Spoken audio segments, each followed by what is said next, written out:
very good afternoon to all of you. I'm Raghavan. I handle IET India's membership, accreditation, and partnership. I will be host for your today's session on behalf of IET and KIET. I'm happy to welcome all of you for IET affiliate webinar series, Interaction about National Education Policy 2020 with Professor Achyuta Samanta. I would like to start with a simple question. You love to be called yourself as a teacher, though you wear multiple hats. You are a founder of two institutions. You are a member of parliament. You love to call yourself as a teacher. From a teacher point of view, how do you look at this policy, and what are the comments you have? You see, you have really given me pleasure that really I am always a teacher. I love teaching and I also get immense pleasure whenever I used to speak that I am a teacher. I have started my career as a teacher. With respect to new education policy, I hope many discussions have already been taken in many forums, many platforms. But I can say that we are very much happy with this new education policy. This new education policy has been waited by all of us since last so many years. It is coming after 34 years. This new education policy is coming. And second thing, this new education policy has been framed by no other than Padma Vibhushan Professor K. Kasturi Ranganji and very high level many renowned academicians and policymakers in his team. So they have gone to even panchayat level, known as cluster of village, block level, district level. They have encountered with all people, be it policymaker, student, teacher, staff, all these things. Then they came out with this type of new education policy and they have presented to Government of India, and Government of India already approved it. Now it will be placed in the coming parliament session, perhaps. So that's why my objective of telling introduction that new education policy is good to the country and good to all of us. And with respect to teachers, you see, as you have already told, I was a teacher. I am also now also a teacher. And with respect to teachers, this new education policy will be good, very good, because many thrusts have been given to improve the quality of teachers, to improve the skill of teacher, to improve the teachers with proper training and very good exposure, global exposure. So these things are already been taken care of with respect to teachers. Second thing, teachers have been given very free hand to choose their professions with respect to teaching, research, publications, and other many other things. And at the same time, I am happy. In India, generally teachers in the school level are engaged not only in teaching in the classroom, but also in many other government jobs, be it election job, be it um, census job, many other jobs they have been engaged. But now I see new education policy has given thrust that teachers will be meant for only teaching. They will not be allowed or they will not be given so many tasks by which teaching will be hampered and teachers will be overburdened and teachers will be reluctant to teach in the classroom. So this is very good things reflected in the new education policy. And also, as our previous speaker, our Provici madam was telling, that teachers have been given also autonomy in many aspects. Involvement of teachers or the professors in this new education policy will be priority. So this will definitely encourage all the teachers, etc. They should involve themselves in a better way and they can also frame new policy based on the new education policy, NEP. They can frame as per their requirement. So these are many good things with respect to teacher. Wonderful, sir. We'll start our conversation first on the school aspects of it. One of the key things mentioned in the policy I quote, highest priority for education system will be to achieve universal foundational literacy and numeracy in primary school by 2020, which is nothing but basic literacy. Everybody should able to write basic alphabets, basic numbers for the primary kids by 2025. So it's 5 years from now. Achieving basic literacy and numeracy for everybody. Don't you think, with the considering complexity in India, it is very unrealistic to achieve? It's pretty over ambitious. I think you see, Mr. Raghavan, As it it, is not unrealistic because whenever policymakers frame any policy, they must have looked into many things, how to get it.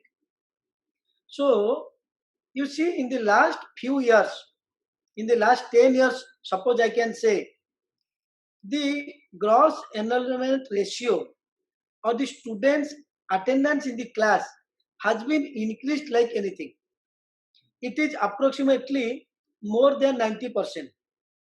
When already now, of course, whatever you are telling, it may be little bit true because India is a vast country. It is 1.3 billion population or more than that, and there are so many diversification, so many language, so many other things. But still, we are hopeful that in the last 10 years, increasing number of students in all the schools, the parents and students have shown their interest to get the education at any cost. Even a rickshaw puller is interested to give the quality education to his child. That's why he's putting his child in public schools or any good schools. Right. So that's why, as already interest and encouragement already created in the ground level to get the education, I hope this universalization of the education for the entire country, particularly 100% GR, etc., gross enrollment ratio, will be possible.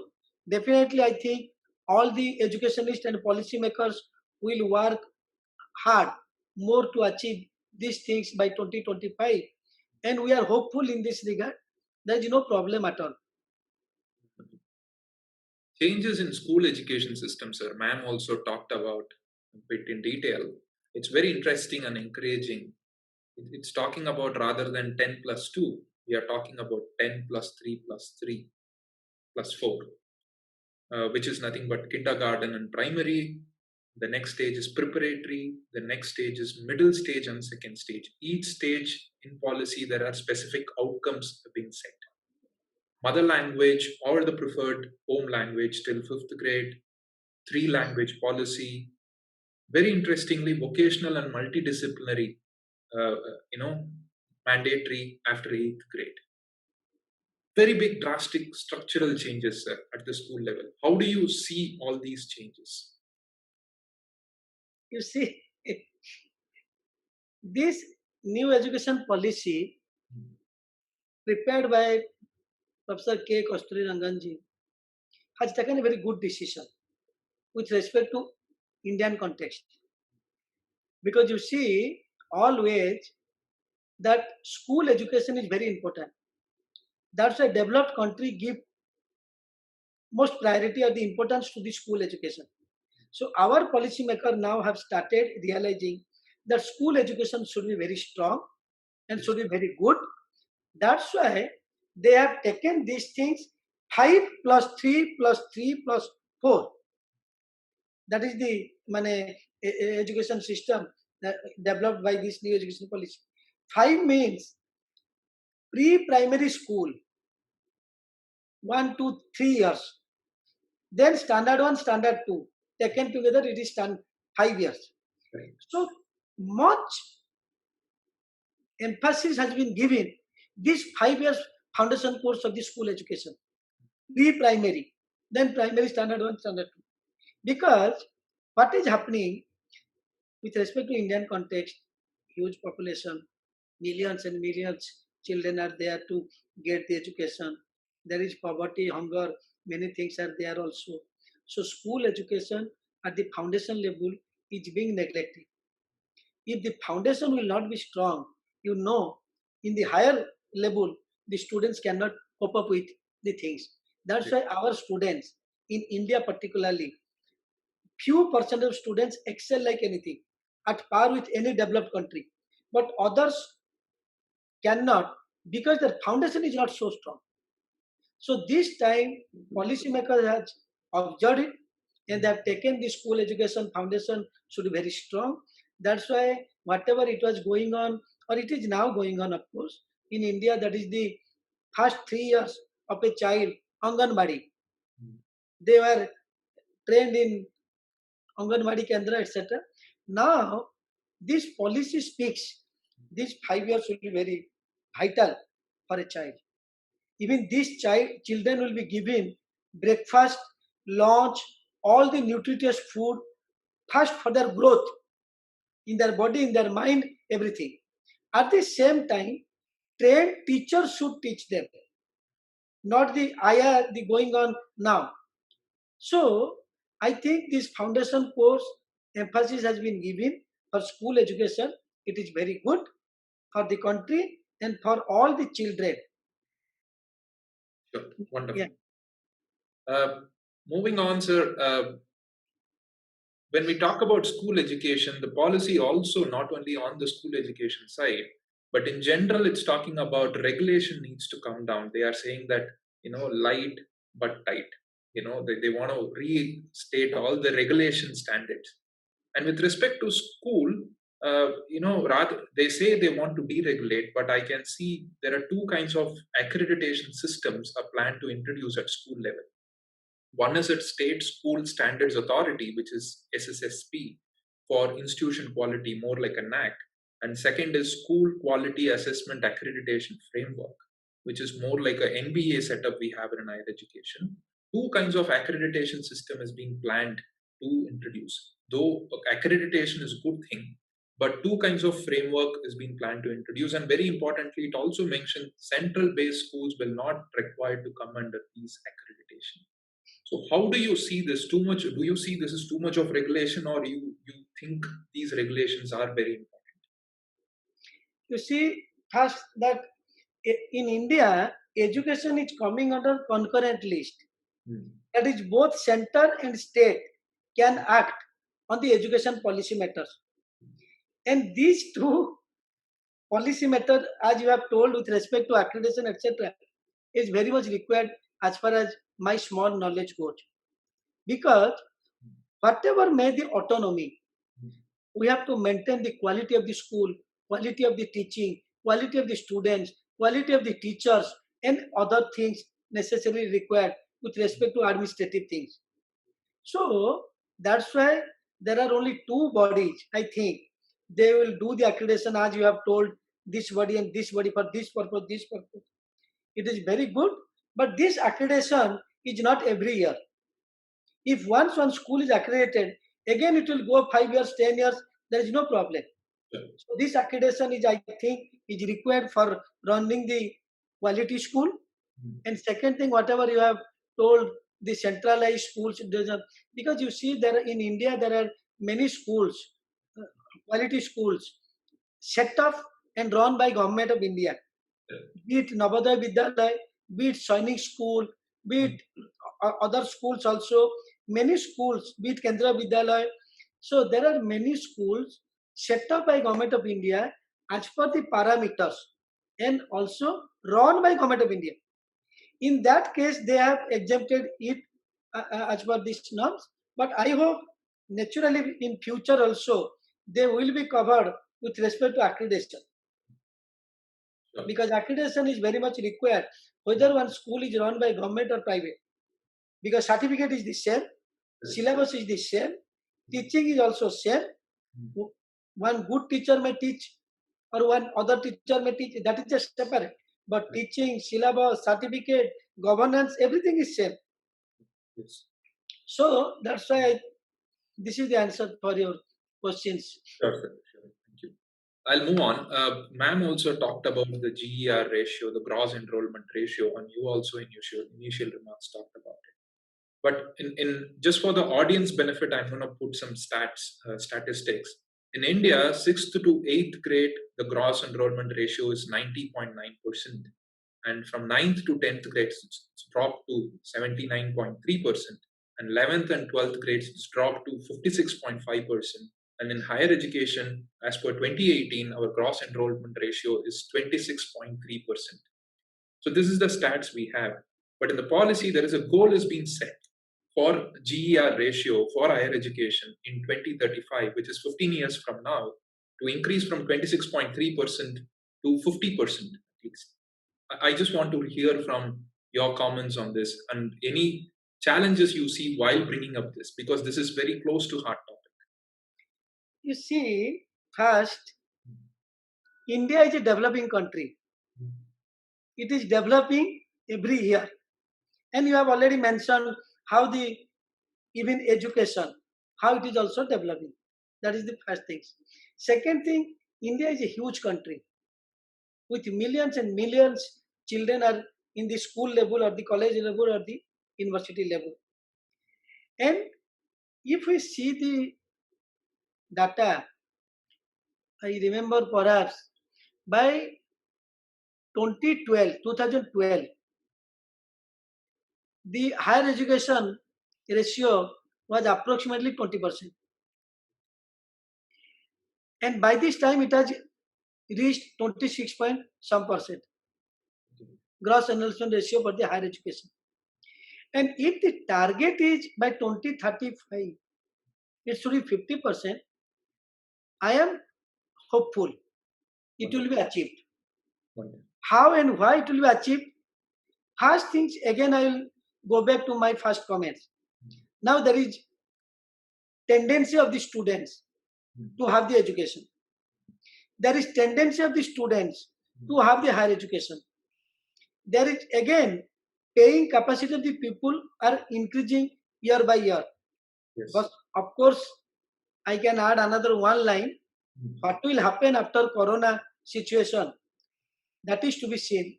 But as per the previous year, I can assume that these things are going on.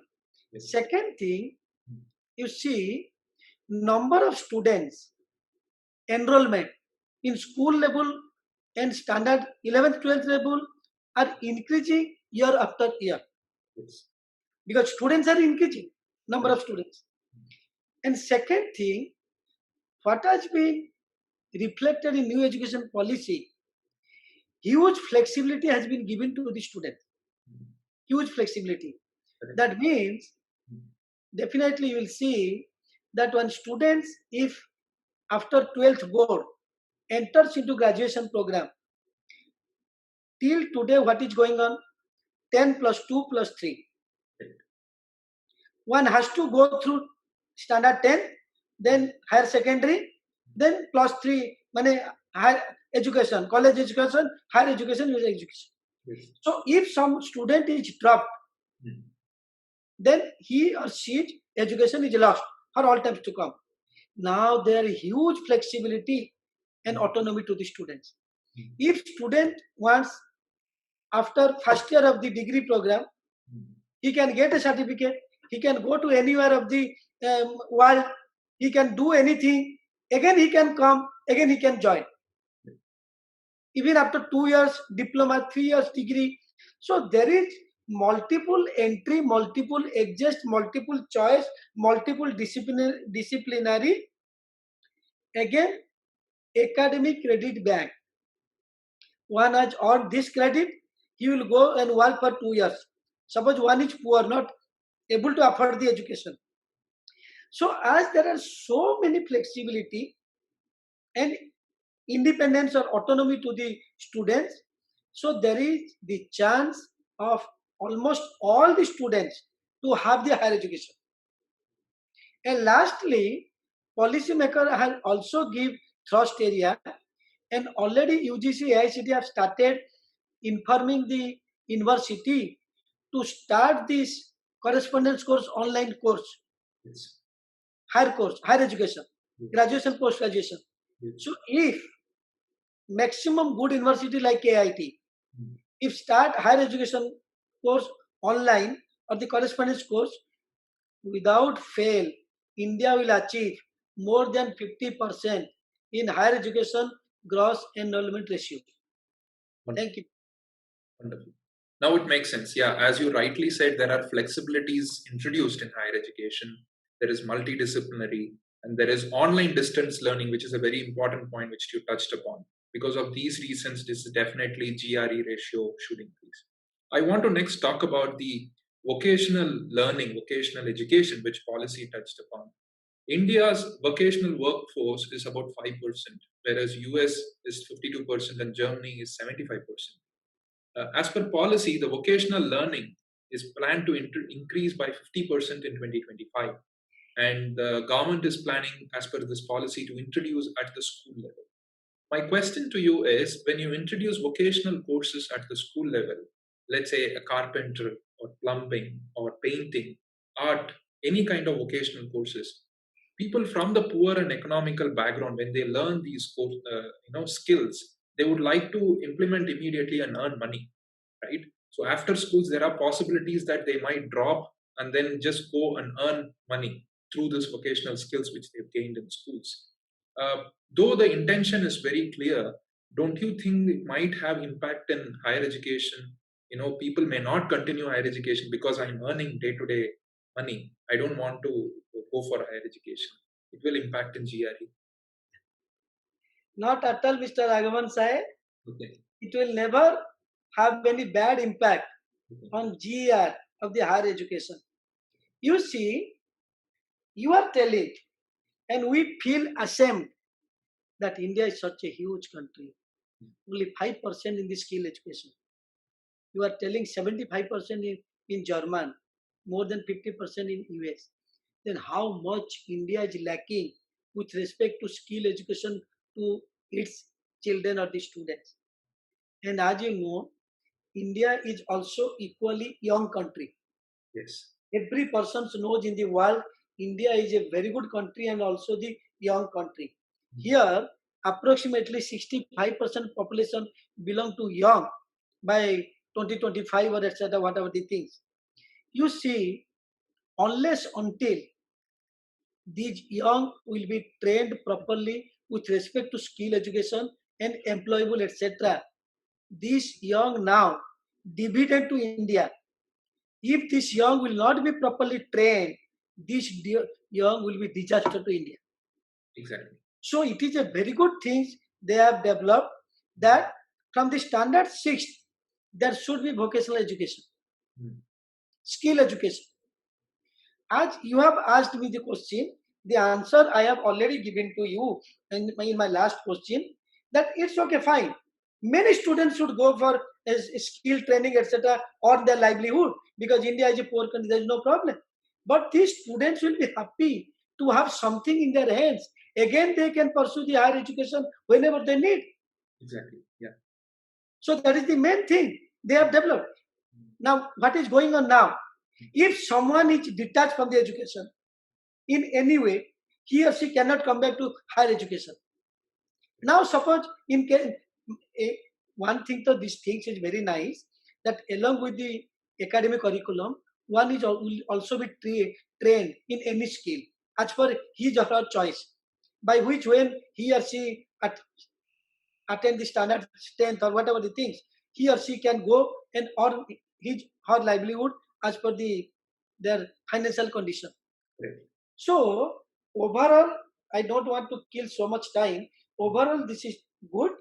And second thing, as there is again the same point, huge flexibility, the GR with respect to higher education will not be hampered. Wonderful. Uh, I want to now focus on higher education, sir. We've talked enough about school education. There are a lot of changes, ma'am also mentioned, and you also in your initial conversations touched a lot of changes. The flexibility very important. It's not mandatory the student need to undergo 3 year or 4 year program. Every year the students have the option to withdraw, and their credits will be gathered in the academic credits bank. And multidisciplinary vocational, it's very clearly the policy which stated only in 2035 there are only two sets of institutions will be there. One is multidisciplinary university, second is autonomous granting colleges, where there will be no affiliated system will not be there. The only multidisciplinary university or autonomous colleges. Even autonomous colleges are multidisciplinary. So that kind of changes. And I know fundamentally that a lot of changes has been introduced, the major and major options and things like that. How do you see all these changes, and how do you think the higher education system is ready to cope up with all these changes? You see, what is happening in new education policy, Mm, they have thought of to create huge reforms in the education policy, mm, in the education system, be it school education, mm, be it higher education, be it with the teachers, be it with the autonomy of the university or the institute. This Professor K. Kasturi Ranganji and his entire team try to create huge reforms in all aspects of the education system in India. That's why they have taken these steps. Again, you have mentioned already, unless until there will be good autonomy, etc., to the institutes, institutes cannot fulfill the objective of quality. right. So now the policymaker have realized it in India. Till today, there is not so much autonomy or the flexibility. But now onwards, if this new education policy will be implemented nicely, then institute and university will also enjoy their autonomy. And Yes. as they have rightly planned, slowly, slowly, this affiliation approval things will be removed, wiped out in a Yes. phase manner of 5 years, 10 years, and lastly 15 Mm, years. And university and autonomous college will be given almost all the autonomy to decide A to Z, be it academic, finance, administration, everything. They can decide A to Z. But one thing is good that nowadays, in the globalization age, it is the question of survival. yes. If one institute, university does not do good, Mm, even government cannot help it out. mm, mm, So that's why I think government is very intelligently doing that. mm, You get everything, autonomy, everything. Now you know how to swim, you know how to survive. So now survival is the main thing. That's why so much autonomy, all these things, approval, appellation, all these things. And as we all know, nowadays no institute can fool a student. yes. Right. Gone are those days where the students. So whatever written on the blackboard Mm, by the teachers, that is 200% okay. But now this is not the age. So no institute university can fool the students. And these things government of India has planned in new education policy. It will be good to the university and the autonomous institute and to everybody. wonderful. My next question is something favorite. It's close to my heart. And the policy also talks about there will be no separation between curriculum, extracurriculum, and co-curriculum. Whereas, in the sense that if a student has participated in a sports activity, they can convert that into credits, and it can be part of the curriculum and part of the skill which they acquired as well. Currently, in our current system, whatever outside curriculum we are doing, we will just get a certificate. Let's say somebody participated in NCC or NSS or a sports activity or professional body activities, they will just get a certificate. Now, in the new curriculum, all these things will be converted as skills and credits, and it will be part of the mark sheets which they are getting it. And do you think, though it's a good idea, do you think students like me, we will just focus only on extracurricular, co-curricular, we will not focus on academics? I think as you have told, it is also close to my heart. Very good things new education policy has done Yeah. to take care of the extracurricular, co-curricular, everything Mm, along with the academic curriculum. mm, Because you see, that's why in entire India, such a huge country, sports and many other things are really neglected because they are not given importance. Students cannot get any certificate. Students cannot get any job. Students cannot complete with this sports and any other things up to the higher education, etc. If some children are playing, their parents will first hamper that. Why you are playing? How will you get 60%?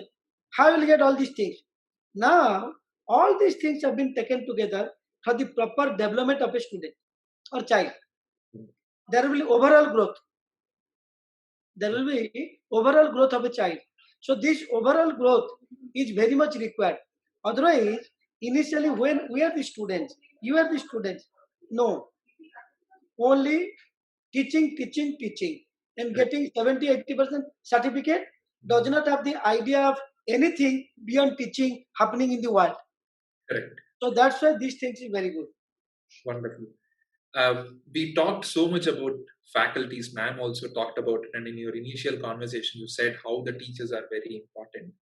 I want to read the exact words which has been said in the policy. They put under this category motivated, energized, and capable faculty. They've not just said faculty under that they've written. They've said policy, they've said motivated, energized, and capable faculty. Under that, they've put list of things which faculties and teachers need to undergo changes. Though all these things are very good, they are the pillars of the institution, be it school or college. They need to undergo a whole lot of skill development, skill changes, which they need to undergo as teachers. The whole set of skills which they carry may not be relevant. For example, you talked about autonomy. And the autonomy college, the fact teachers need to set their own question papers, they need to set their own curriculum. So the skill set what they used to carry and skill set what they need to develop is different. How do you advise to the teachers and the professors need to prepare themselves for this skill transformation which they need to undergo? You see, it is a very good thing. Mm. Teachers and professors should transfer themselves as per the requirement. That is one thing. Unless until the teachers will transfer themselves, how they will transfer the students? So that's why teachers should be trained accordingly to transfer as per the requirement of the students.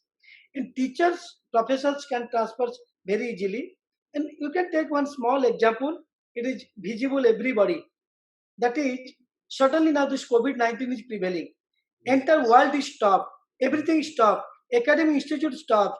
Children are stopped at their respective residence. Teachers are stopped at their respective residence. How the entire world is going?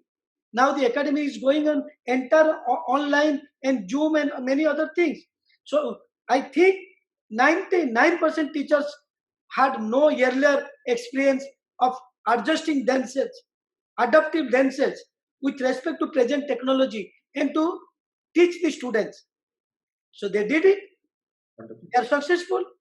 Similarly, the way teachers are adaptable with respect to the present situation, similarly, whenever anything is arising, teachers and professors will be trained to train the students. And the best example is the COVID-19. Wonderful. My next question is something close to your heart, sir.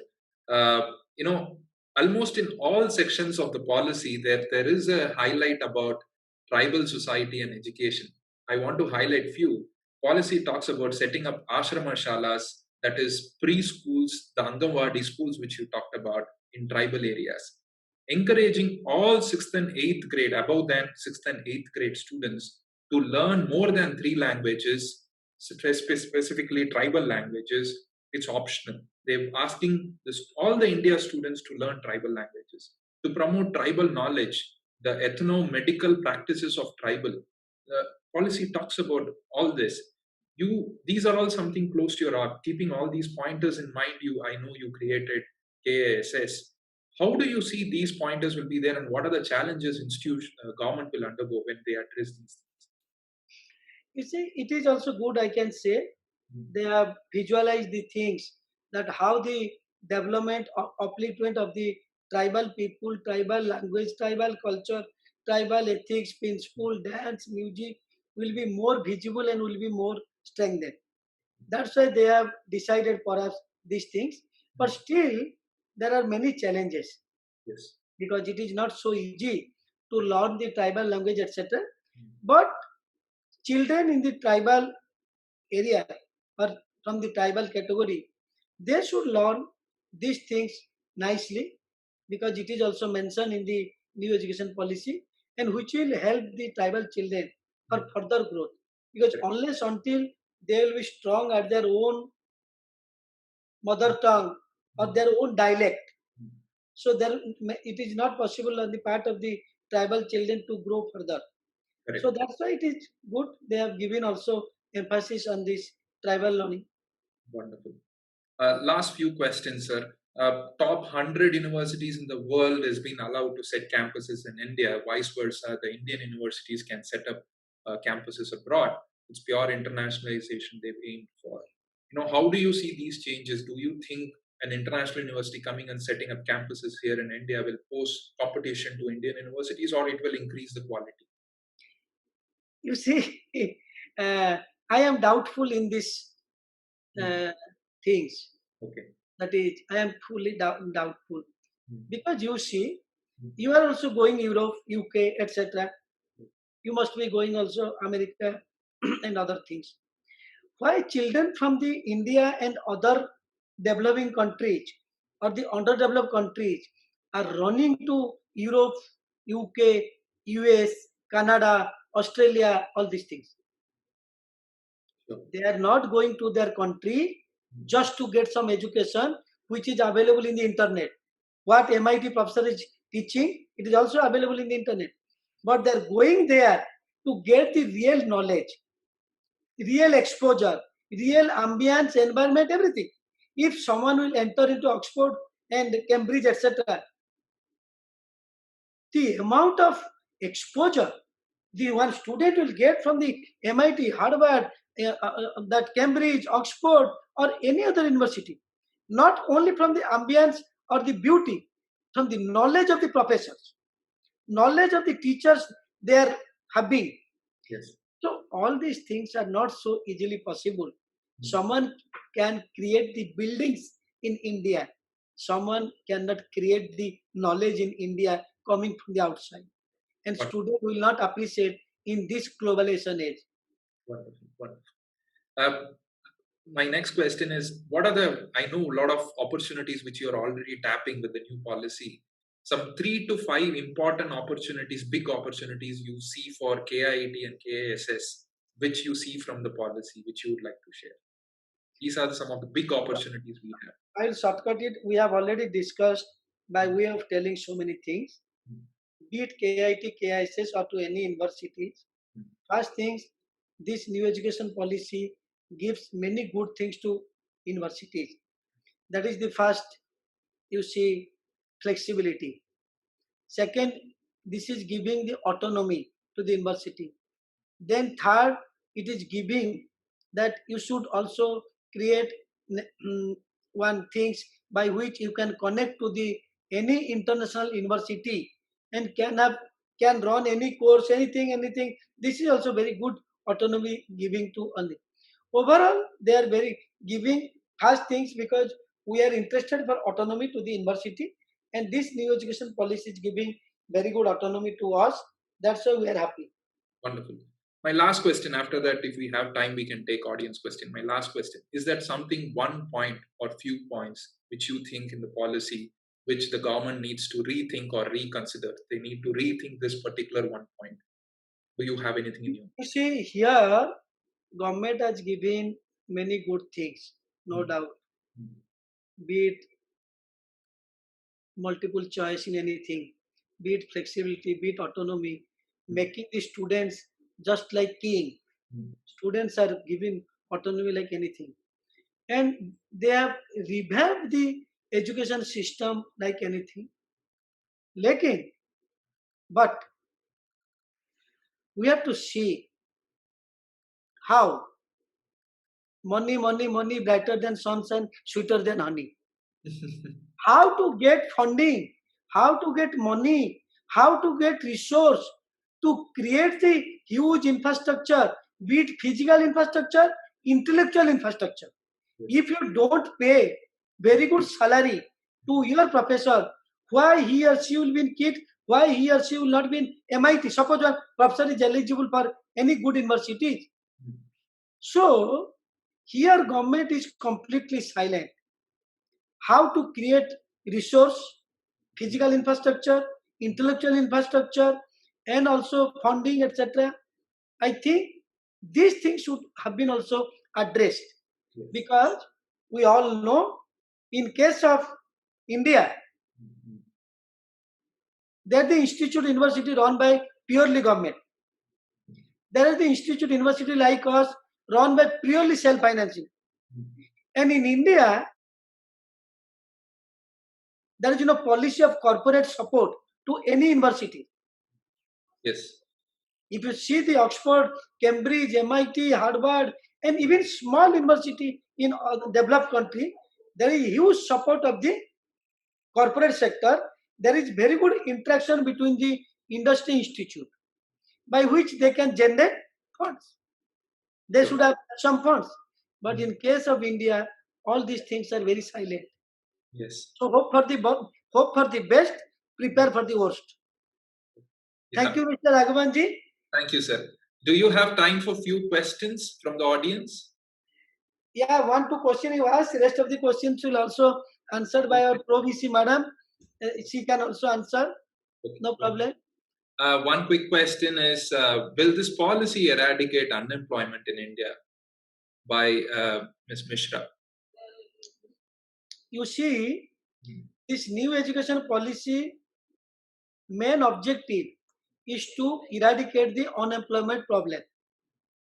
Because I have already told, to strengthen the foundation course, opening of the vocational skill program for the students, and giving so much flexibility, multiple entry, multiple exit, etc., by which students can opt anything in their career and they can also complete that things. So I have already told example, India is a young country. Suppose one family has 5 sons. If no son is of any use, then it is a problem to them. If all the sons are of use, that's why new education policy has given much emphasis on the skill education from the school career. If one student is not good, he or she can opt for skill education, can earn thousands and thousands rupees. If one is good, then he or she can opt for the higher education, professional education, and will be good, and definitely he or she will be employable. Now what is happening, out of the total students coming out, hardly 20% students are employable by the as per the talent by the corporate. It is published always. But this education policy will give a scope to the children to be knowledgeable more, Yes. to be more skilled, by which more percentage students will be employable. Wonderful. I would request the participants to post your questions in the Q&A forum. I can see there are a lot of people raising their hand. If you can post your questions in Q&A forum, we will try to address. Otherwise, post-event, we will send you your responses. One last question from the audience side, sir. There are a lot of things being mentioned to the special, the kind of special children we have. How do you see those changes going to impact the special children through education? Yeah, I think that this new education policy has also taken care of the imparting education to the special children Sure. in many ways as per the requirement, etc. It is also mentioned in the new education policy, and it is also very much required. I hope special children will also be benefited out of this new education policy system. Wonderful.